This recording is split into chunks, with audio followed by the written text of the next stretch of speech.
Yo, I ain't done one of these for a minute, man. But yeah, big up everyone, like and subscribe, like they all say. But yeah, this is why I need Dean back, man. Because me and him are both more from the old school, where even 90 and Izzy, big up 90 and Izzy. But I've been having a few conversations today, yesterday, a few conversations, and we've got to stop over analysing everything in football, man. Like it's getting to the point now where it becomes like so over analytical that it makes you feel like it's the truth. Like I'm having conversations with people are saying, oh yeah, you can't play a left centre back at right centre back, and you can't play a sixth player in the 8, or you can't play a left-footed player at right back. And listen, you see me, yeah, I'm from the old school, innit? So I remember 4-4-2. You know what I'm saying? Left-footed player on the left, right-footed player on the right. That's what I remember. 2 strikers, one dropped deep, one dropped a bit, one was playing like tall striker and a short striker. So the basics, he can go long, the tall striker will chest it down or head it onto the short striker, stuff like that. That's what I remember from the old school. You see, now, obviously, there's always going to be preferred positions that players want to play, and there's always going to be a player that's better on this side than that side. Of course there is. That's just life. There's always going to be a player that's better there than there. But even yesterday, I was talking to someone else I was chatting to, and I was talking about, yeah, Madueke is probably gonna play on the left, and he's like, yeah, but he's not right-footed though. So now you can't even play left-footed players on the left. Now you have to play a right-footed player on the left, because that's how people see it. Midfielders, you can't have a midfielder that plays in the 6 and the 8, for example. Like, because he's not a specialist in that position. I'm chatting to big up SB and Hawks and my brothers. Man are saying to me they'd rather play a midfielder at right back because they're right-footed. No, you can't play fullbacks that's left-footed at right back or whatever. Like everyone, there's so many. Like I understand certain concepts, and there's always going to be certain players that are better at certain positions. But to me, personally, as an old school guy, I think if you're a centre back, for example, you should be able to play left and right centre back. It's very simple. There's no ins and outs of it to me. I don't see it as, oh, because Saliba is better at right centre back. Yes, you're better at right centre back, but if I need you to play left centre back, I expect you to be able to be perfectly fine there. If you're not perfectly fine there, then you can't be regarded as a top centre back. That's how I'm seeing it. You can't be regarded. How can you be regarded as a top centre back, but you can't play on the other side?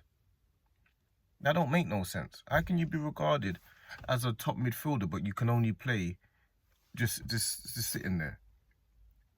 How does that make sense? That don't make no sense to me. Certain players, yeah, what they did, they changed football, yeah, and they made football become like a specialist role. So someone like Claude Makelele, who created that I won't say created it, but became that sixth player that we all know, the Claude Makelele role, yeah.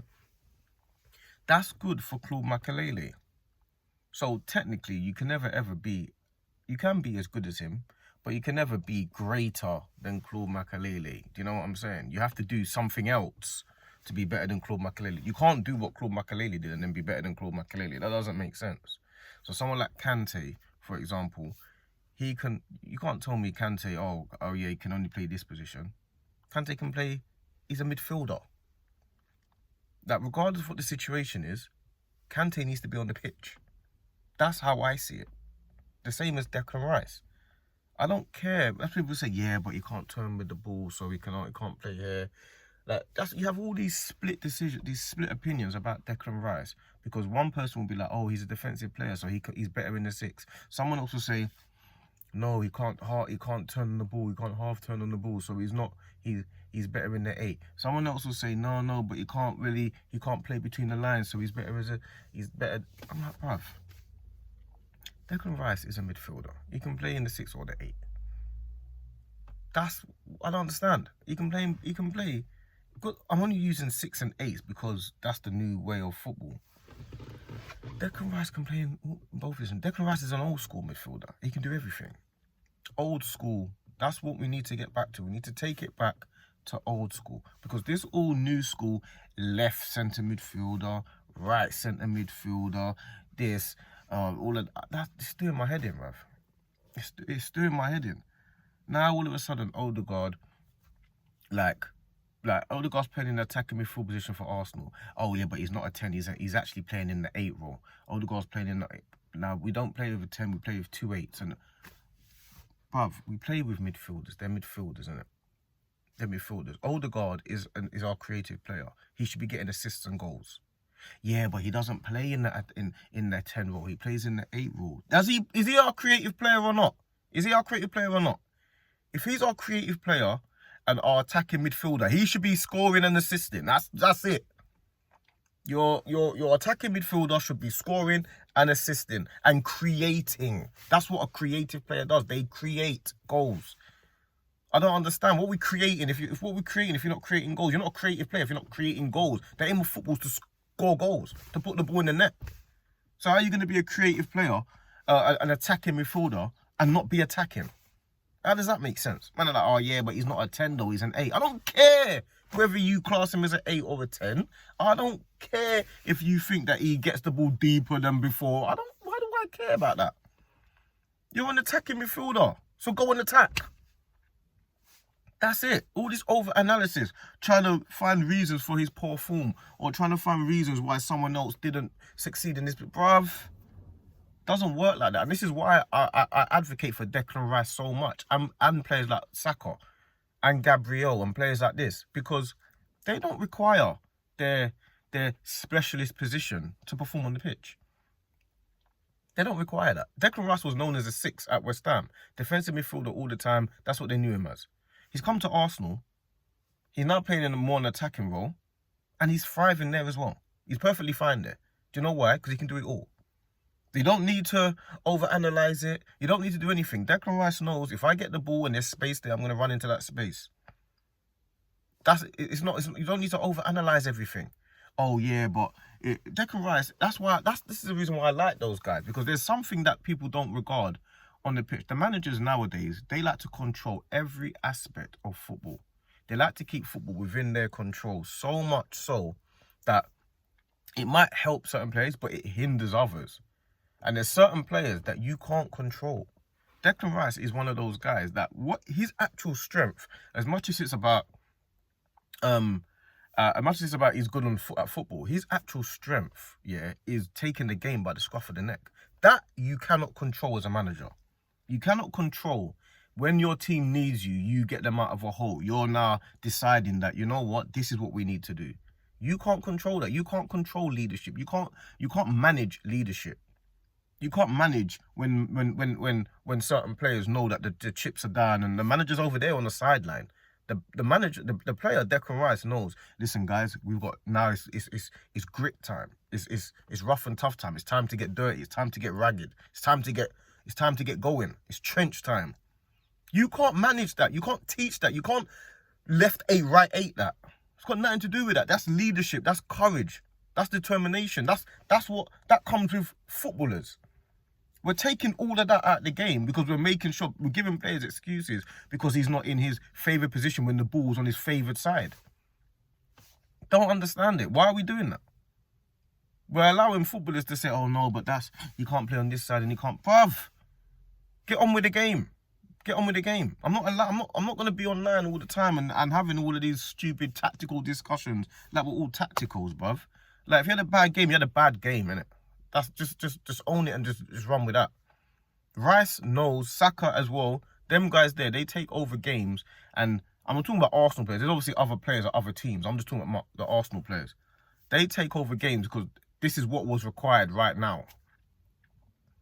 This is what was required. No one taught Rice how to be the main man man of the match, both legs at Real Madrid. No one. Who taught him that? Who taught him that? Oh, when you get the ball now and you intercept it and he's sensing danger. Who taught you how to sense danger? Who taught you how to score 2 free kicks in one game? Who taught you that? What tactical taught you that? When the man on the sideline, the free kick coach is telling him to cross the ball. Declan Rice and Saka are having a conversation and they're saying, I feel to hit this, you know. And Saka's like, bro, if you feel it, you feel it. You can't teach feeling and intuition. You can't teach that. God gave you intuition for you to use for yourself. You can't teach that. So when Declan Rice decides, you know what, I'm gonna go for it, you know, and then we score, and then we start getting through the game. That had nothing to do with Arteta and the set piece coach. That was purely about courage and determination and intuition and feeling in the game. Why are we taking out the feeling of the game? We're now bringing it all. The managers feel like they can have total control over football. You can't have total control over every single thing. And it's doing my head in, bruv. It's irritating me because everyone is making excuses for bad performances or saying his best position is here. Everyone's going to have a best position. Everyone has a best position. There's always going to be a player that has a best position. If you're not in your best position, you still better perform. You think if Van Dijk goes from left centre-back to right centre-back, you think he's now the worst defender in the league? Van Dijk can play right centre-back. He would be the best defender in the league. If he's not the best defender in the league at right centre-back, then he's not a great. You can't class a man as a great centre-back and he can't play the other side. How does that make sense? You can only play in one position ever. Come on, man. This is foolishness, man. Madueke is going to go left wing. If he can play left wing, he should be able to play left wing because he's left-footed. Like, I don't understand. You can play left wing so you can run down the wing and cross the ball. Or you can run down the wing and shoot. You're left-footed on the left-hand side. That's how it used to be. So if you can't play left wing and you're left-footed, then you don't need to be playing on the pitch at all. That's how I see it. All of this player can't play here and that player can't there. Like, oh yeah, like I was still arguing with SB and Hawks telling me, a fullback is not better on that side because he's left-footed.